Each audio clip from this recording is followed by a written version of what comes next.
Hi everybody, welcome back. It's been a bit of a busy week at school, so we're filming at home today, a bit of a change of scenery. And essentially what we're spending our time looking at in the next series of tutorials is the construction of individual concepts and the manipulation of the stylistic devices and aesthetic features by Shakespeare to position audiences to view those concepts in a particular way. So throughout this week, you've probably been annotating your scripts for things like theme, for the use of particular stylistic devices or particular literary devices, and you're working towards understanding how Shakespeare's manipulation of those particular devices positions an audience to accept his perspective, i.e. the view of the character that he had, and positions an audience to accept a moral or an ethical lesson, which is ultimately what happens when a concept is presented by a series of characters and those characters have a plot arc that results in their demise. We know we're often positioned to see those characters in a particular way.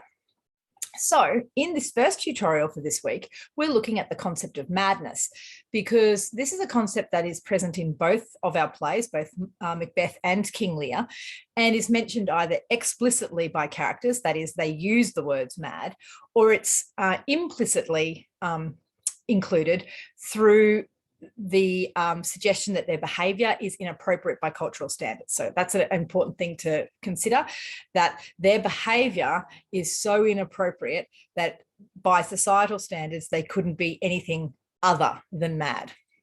Okay, so we're going to work through the use of this particular concept.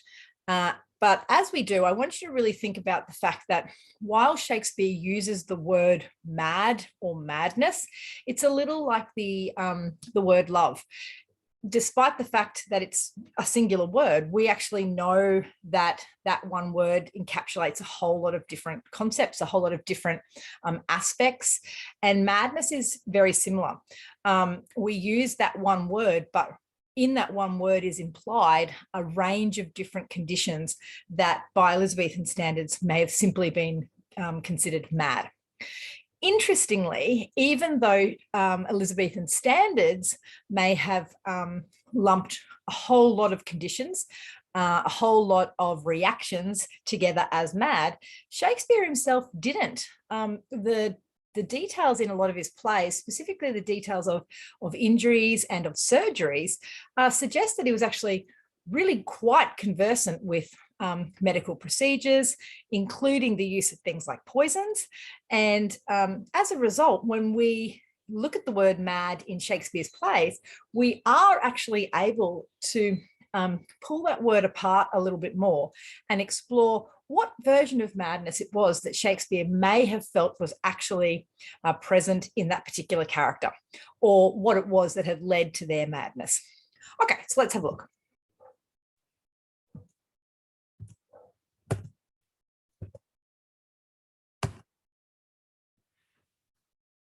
Okay, so as mentioned, Shakespeare's writing actually shows us that there was quite a widespread view on madness in medical circles in Elizabethan England, even though as far as society was viewed, it was a real burden on families. So let's have a look at some of the issues associated there. Up until the Elizabethan era, literally until Elizabeth I was on the throne, madness was viewed either as a punishment from God as a result of poor choices by either the individual or their family, perhaps simply nothing more than God's will, a challenge sent to an individual or a family to manage because he wanted to bestow a lesson, or in fact possession by something that had nothing to do with God. And we see that imagery, the idea of the possession by demons or possession by devils or spirits, all through literature, right back to the Bible and pre-Christian writings. And that was just a reflection of the idea that what people could see was so unusual, was so unexpected, that it couldn't have come as a result of anything other than possession by something that actually removed an individual's reason and faculties and replaced it with something else. so you can see how that perception certainly was viewed. As a result of the burden of madness or of mental health conditions on families, sufferers of mental health issues were often abandoned.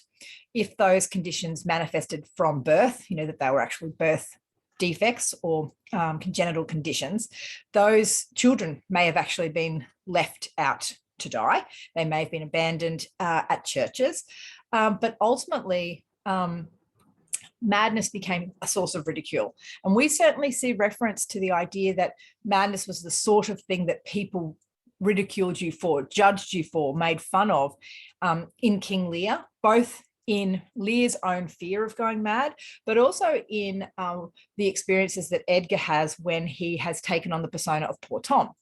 Those, the ridicule that he speaks of in Act 3 is the kind of behaviour that we saw in pre-Elizabethan England and throughout Europe as a result of the stigma attached to madness. So often those suffering from a mental health condition or something that was considered a madness or a mania were left to beg. They were homeless. They obviously had very limited life expectancy because of the conditions in which they lived. They were ridiculed. They were moved on from churches. They were moved on from public places because their condition was heavily stigmatized and a source of shame and embarrassment for the family or the community. During Elizabeth's rule, however, she passed the Poor Law, which actually made madness the responsibility of made the people whose lives were affected by some kind of mental health condition or mania the responsibility of the government. Now, that didn't necessarily make life a heck of a lot better, because the institutions that were developed, which we know through the name Bedlam. So Bedlam is an abbreviation for a mental health institution that was established in London, which by the Victorian era was actually something of an amusement for society members. You could go and actually laugh at the people who had been institutionalized, because while the government was caring for them or housing them, treatment was still not something that was really developing. Okay, so the Poor Law made the management and care for mental health sufferers the government's responsibility. It was trying to remove some of that stigma. It highlighted the need to care for people as well as those who were able-bodied citizens. Despite that, we were still developing our understanding of what it was that caused madness or mental health issues. And as a result of that, treatment was still pretty sketchy. So we've got people institutionalized, so put somewhere, but not necessarily cared for in any better way.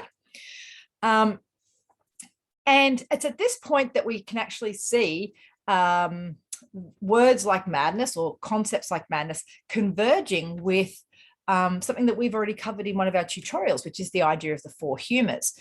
And so there was that perception that perhaps one of the causes of madness was an excess of a humour, particularly when the mental health condition that was manifesting was actually more a response to a trauma.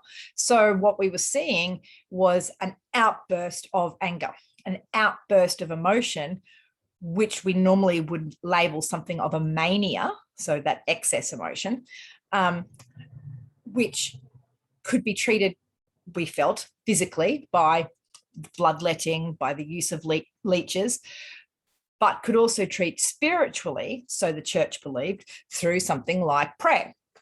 And so when we see Lady Macbeth sleepwalking in Act 5, it is the doctor's perception then that she does not need his treatment, but rather confession with a priest to deal with her spiritual imbalance rather than her physical imbalance. Okay, so essentially, despite the way that Elizabethan society did still view madness very negatively, Shakespeare's perception was a little bit more educated. So certainly in presenting a range of different expressions of madness. He is trying to change societal perceptions, but he's also recognizing that when characters make reference to madness, like King Lear himself does, they are recognizing that to be mad is to leave themselves open to ridicule, abuse, poverty, because of the stigma still attached to their condition. All right, so what kinds of madness did Shakespeare actually capture in his writings? And how can we see that nuance in word choice? All right, so madness had lots of different forms. It wasn't always a pre-existing condition, something that someone had been born with. It may have been as a result of a trauma, which could have been an illness. It could have been a death in the family. It could have been witness to a crime. It could have been involvement in a war. There were lots of different ways, and we're aware of this now, lots of different ways that trauma could manifest. It could have been as a result of living conditions. For example, one of the witch hunts that occurred in Europe in the 1400s actually occurred as a result of a town-wide spate of hallucinations. And the hallucinations, which were very vivid and very confronting, were eventually traced to a bacteria, a mold that had grown on the grain that had been stored through winter. So the ergot mold had actually resulted in ergotism, which produced these really vivid hallucinations, but which ultimately, because of the severity of these hallucinations, led to people being tried as witches and executed for witchcraft, because it wasn't possible that something as understandable as a mold on your grain could actually have produced the hallucinations. So you can see that even just in that first line of this slide, there's a whole lot of different ways and reasons why madness might have occurred. They're not all the same. They're not all the same level of severity. They're treated in different ways. And the failure of society up until the Elizabethan era to recognize that was really to the detriment of so many people. All right, so in creating these perspectives of madness, Shakespeare is prompting us to demonstrate empathy, understanding, and ultimately to push towards reform. So if you consider that definition of tragedy that I shared with all of the classes and with all of the students at the start of our Shakespeare unit, tragedy, one of the elements of tragedy is that while an individual's conflict with societal values does result in their downfall, those societal values themselves can change. So Shakespeare is pushing towards a place where we recognize the need for empathy rather than the need for punishment in all cases. Okay, so what sorts of madness do we actually see, and does Shakespeare deal with in a range of different ways? Well, the first one, and the one that is perhaps most relevant to King Lear, is the idea of dementia. We associate this, and obviously our understanding of this is much better now, we associate this with age, but it often manifests in confusion, and that confusion, which must be incredibly frustrating and very frightening, can lead to overreaction. And in King Lear's behaviour, from the very start of Act 1, we see the manifestations of something like this. So perhaps, you know, scholars do in fact posit that from the outset of the play, King Lear is already suffering some element of dementia as a result, and as a result splits his kingdom. That kind of action couldn't occur if he was still in his right faculties. And as a result, when he splits his kingdom and things don't go his way, his confusion and his overreaction are further manifestations of that dementia.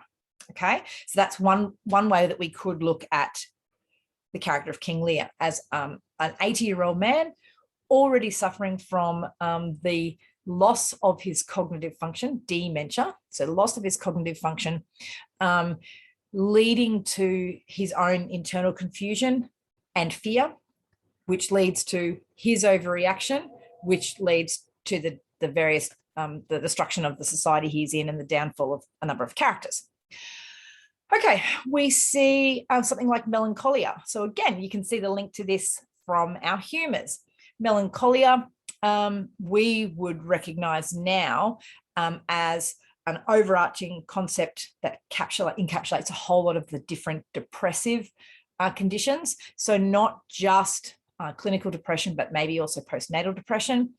And a character like Antonio in The Merchant of Venice at the beginning of the play expresses that he doesn't know why he feels as sad as he does.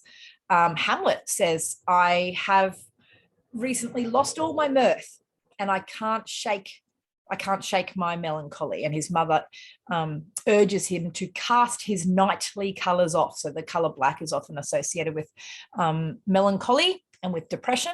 And so she invites him to cast his knightly colours off, his black colours off, and embrace his mirth again, embrace his happiness again. And the inability for characters to do that without assistance recognizes as we do, that it's not as simple as saying to somebody, get better, that it actually requires very specific treatment, but that treatment was certainly not available at the time that Shakespeare is writing. Okay, so we have mania. So mania was linked to an excess of choleric behaviour. So that driven, action-focused, goal-oriented behaviour. The result, or the subversion of the positive qualities associated with choleric behaviour were that characters can appear erratic. They speak and move really quickly. And as the slide shows you, they're prone to overreaction.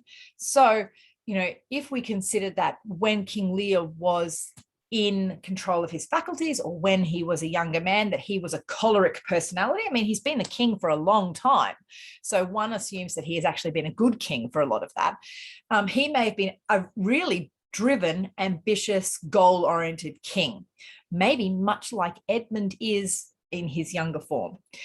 As he's aging and as his faculties are failing him, what we see is the flip side of that choleric behaviour.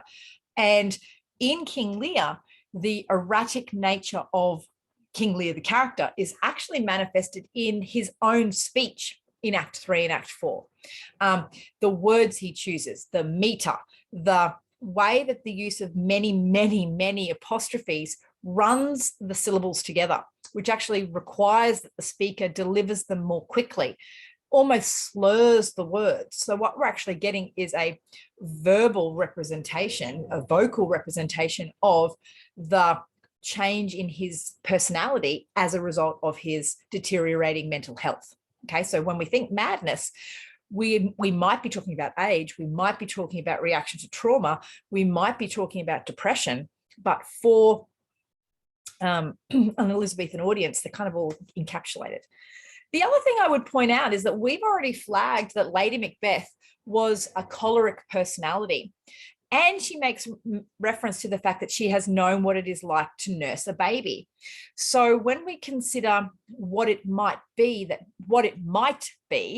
drives Lady Macbeth's behaviour, it could be a reaction to the loss of a child, which would, of course, be an awful trauma. Now, whether it manifests as postnatal depression, which is not associated with the death of a child, that's simply the hormones associated with having a child, or whether for Lady Macbeth it actually manifests as a mania, meaning that she's quick to take action to get something back for what she has lost, that could certainly explain why she's so keen to drive Macbeth to kill a king when all logic would say that we're not going to do that. We have delirium, the sufferer not being aware of their actions, and certainly we see that in Lady Macbeth sleepwalking.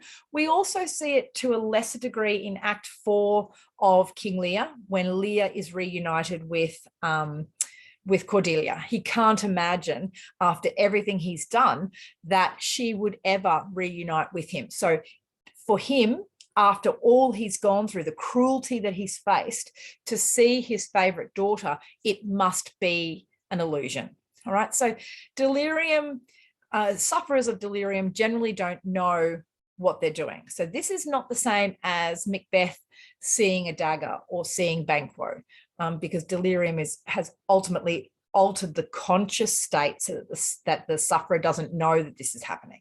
Okay. The next one is amentia. So amentia. So if we think about that prefix a, we see that in apathy or amorality. And so it's the absence of. So the absence of cognitive function. Now, amentia could come about as a result of a birth complication. So it could have been something that the sufferer, the individual always suffered from. But if we don't necessarily consider that Lear's madness is due to age, dementia, then it's possible that he suffers from amentia. And that is that as a result of losing something else, in this case specifically, his frame of reference associated with the fact that he was the king, the fact that he was a father, and that those roles gave his world a frame, then because he now doesn't have that frame, he doesn't actually know how to think, because none of his points of reference anchor him to the world anymore. And that's an important thing to consider. And the last one on this slide is epilepsy. Now, this was actually a known condition by the Elizabethan era, and it was treated as such. So what we won't see is the indication that fits or seizures are something the same as any of these other these other representations of madness or mental health conditions. So epilepsy was something quite different. But we know from the study of other texts like the Bible that the understanding of a condition, a seizure condition, was not always part of society. Okay, so where do we actually see references to this play, to this concept in the plays? So, as I mentioned, it's not just use of the particular word, madness or mad. It is also how society might judge the actions of a character, and therefore, because of society's expectations, consider that a character couldn't be anything other than mad. So in Macbeth, in Act 2, Scene 2, we actually have reference to the word mad. These deeds must not be thought after. These deeds must not be thought after these ways. So it will make us mad. The idea that dwelling on the actions that they have taken will ultimately result in that loss of cognitive function, that they'll be overwhelmed by trauma, by the trauma of what they saw and what they did, and their own behaviour will be altered.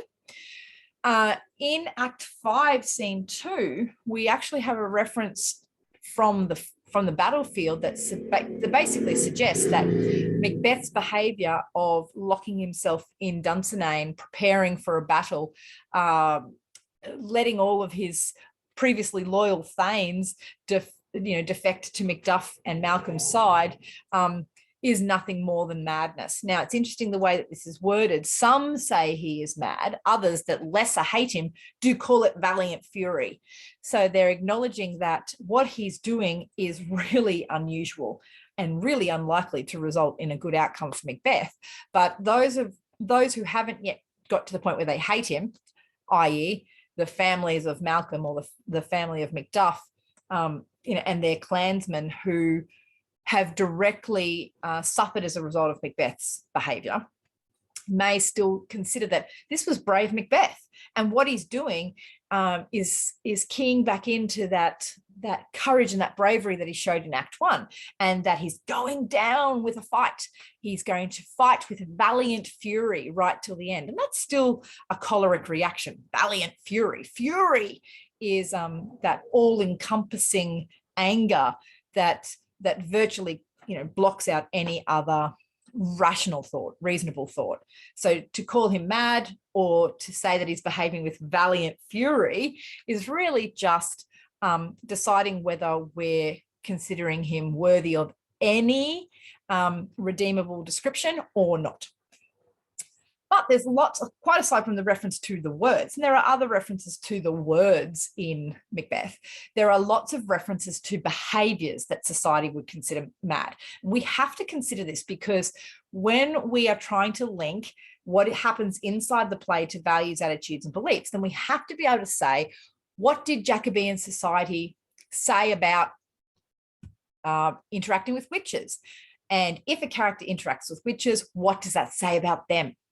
So what are some of the ways that we see madness in Macbeth? Well, he consorts with witches. That is a really unusual thing to do if you are a chivalrous Christian, if you are a man of reasoning, and ultimately if you are the king.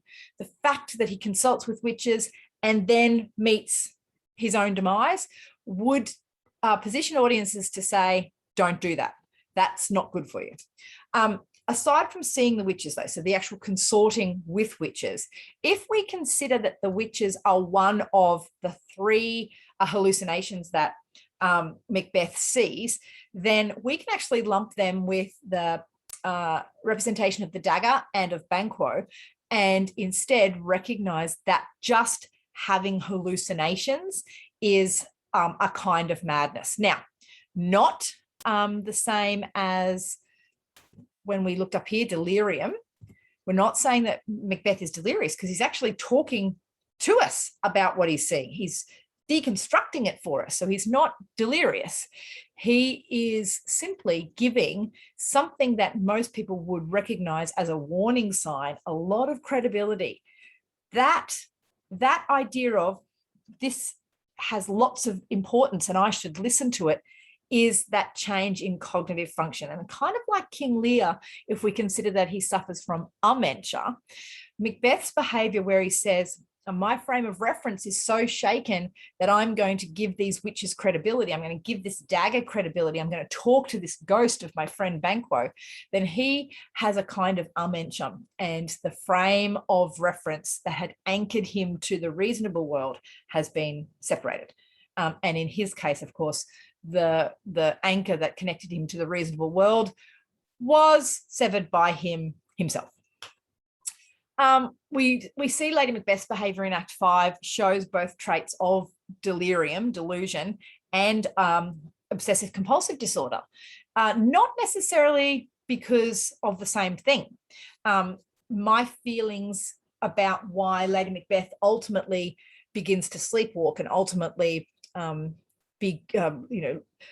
dies at the end of her story is not necessarily simply as a result of guilt. It certainly has elements of guilt in it, and that's reasonable, but it is also that her life is so tied to Macbeth. I mean, her very name is his name. She has no identity separate from him in the story and in Jacobean society, that the loss of his companionship, the relationship that they had ultimately untethers her. It removes her anchor to the rational world.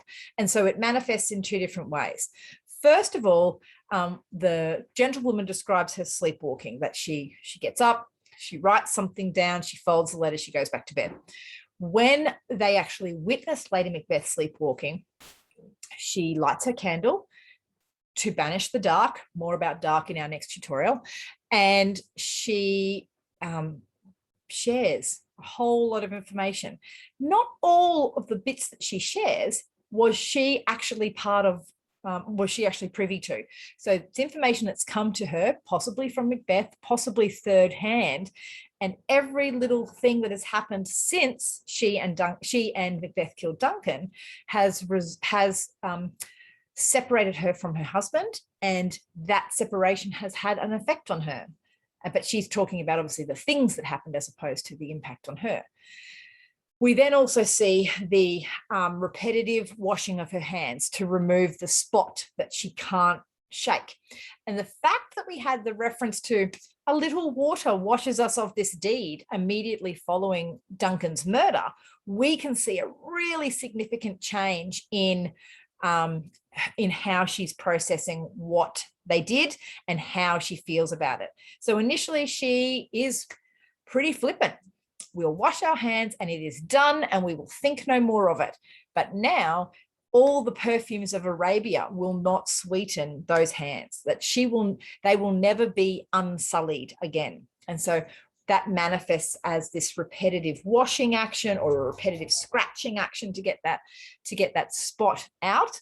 And we would see that because it is to her detriment and because it is to the exclusion of other actions like sleep, which would actually help restore her, we would link it to obsessive compulsive disorder. And certainly madness in authority would support the representation that they are illegitimate rulers. So you can't have a king who is mad. You can't have a king whose control of his own faculties and connection to reasonable thought has been severed. If you do have a king whose connection to reasonable thought has been severed, you are likely to actually see the kingdom fall into disarray, which we do. And the only way that we can then restore order and restore natural justice, natural order and the great chain of being is actually to remove that king. Now, in this particular instance, because he is a tyrant and he's going to fight to the end, he will have to be forcibly removed. The story for King Lear is very different. We're talking about an 80-plus-year-old man who has been treated cruelly by his daughters, who has lost all frame of reference and ultimately dies both of a broken heart and of the consequent, like the really confronting last few days of his life. Okay, so unlike Macbeth, where the references to the word mad are there, but are certainly fairly limited, Lear himself actually uses the word mad at least 20 times in the play. This is the very fact that he uses it that many times should ring alarm bells for us. We should be saying the fact that this character uses this word tells us that this is something of concern to him.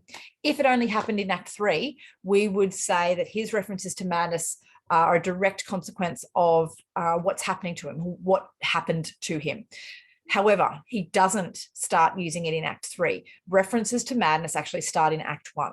This is something that the character of King Lear fears is already part of his life and fears will become part of his life because there's stigma attached to being mad. He fears what his daughters might do if he's left to their care. He fears what will happen if he is just considered mad and not considered the king anymore. So we're getting a lesson in the in societal values and the stigmatization of mental health through Lear articulating those fears. And that's really important to think about. So quite aside from him specifically mentioning madness himself in Act 1, there are, of course, as I said, scholars who believe that the very fact that he would divide his kingdom is a symbol of, indication of madness, mostly because we would never divide our strength and divide our army and offer more borders which could be breached by an invader. The very fact that we then ultimately have to turn to France to help restore natural order should be another indication of some subversion, some madness at play. But certainly there are scholars who argue that he is already suffering from some kind of, if not dementia, amentia in Act 1, not only to divide his kingdom, but to arrogantly believe that despite the fact he divests himself of all of the responsibilities of king, that he could still actually be treated like the king. You know, there's an arrogance, a hubris there that maybe defies reasoning. So despite the fact that the references appear in Act 1, they become far more frequent by Act 3. Now, this is not a huge surprise. One, we are out in the storm. So we are actually embracing the environment, which is a pathetic fallacy for both the cruelty of his daughters and his own confusion. So it makes sense that while we are out in a storm that rages, tears trees up, lights up the night sky, blows with fury, but also with freezing cold wind and rain, where the noise assaults our ears, it is not unusual to think that that kind of environment would encourage you to talk more about madness. And the fact that we also then incorporate the character of poor Tom and a fool, we have lots of different characters telling us about different ways to perceive madness, and lots of different characters trying to help the audience understand that this madness has consequences. So the words of the fool, who, you know, uses dramatic irony quite often to assist the audience to say, well, you know where this is going. You know that this is a silly thing to do, and ultimately the character is going to learn it as well, but he hasn't learned it yet. You know, in Act 3, then we've got a character going mad, a character who's called fool but who actually speaks the truth, and a character pretending to be mad, whose characterization of madness relies almost entirely on what society would have thought madness looked like. Okay, so of course we're going to have lots of different references to it, but for an audience and for the characters themselves, that confusion of voices and that confusion of noise and that confusion of words is quite deliberate. It's trying to highlight how rational and reasonable thought is not going to be possible until we fix all of these issues. Further to that, we actually see Lear's own speech patterns change from Act 3 on. We've talked about this in class, but the use of elision. So elision is the removal of something. Now, in our particular case, it's the removal of letters from words and replaced with apostrophes. That actually changes the rhythm.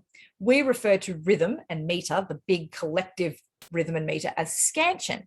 So through the use of elision, the changes in scansion actually changes the pace of his lines. And that change is supposed to actually represent his madness. We know that. That was quite a deliberate stylistic choice by Shakespeare to do that. And the audience is supposed to hear that as the lines are presented and understand that this is a character whose very ability to articulate what he wants, who he is, what he thinks is affected by his change in mental state. We've talked about the pathetic fallacy. I will say one thing about the pathetic fallacy is that the use of the storm has two different jobs. The first one is that the abrupt start of the storm. In Act 2, nothing's happening. We walk out and the storm is raging. That represents the sister's cruelty. Now, that abrupt start and that the cruelty by his two daughters is a trauma. Okay, so we can actually use the end of Act 2, the casting out into the storm, as a way of identifying a catalyst for the more rapid deterioration into madness for King Lear. So even if we've made a judgment and assessment about what King Lear was like in Act 1 and Act 2, that cruelty is a trauma. And so some of what happens in Act 3 could be as a result of that. The storm is also then the pathetic fallacy for his confusion. And that is manifested in all the different ways the storm is raging. Okay, so the abrupt start is the daughter's cruelty, but then what the storm is and how it rages is actually then what Lear is thinking. To come out of that storm and to be able to restore natural order and to restore Lear's cognitive function is the only way that we can actually restore order in the kingdom. Sadly, for our characters, we know Lear does not regain his cognitive function. Regan and Goneril kill themselves and each other. And it is only because there are virtuous characters left alive who have seen what happens as a result of cruelty that the kingdom is restored and that a rightful king is ultimately left in charge. Okay, so that is it for that little session. We're going to look at some other stylistic choices and aesthetic features in the subsequent tutorials for this week.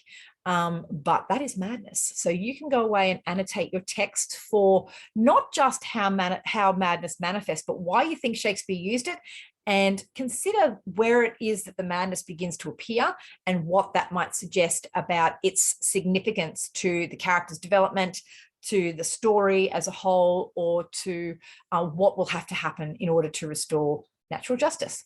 So until next time, see you later.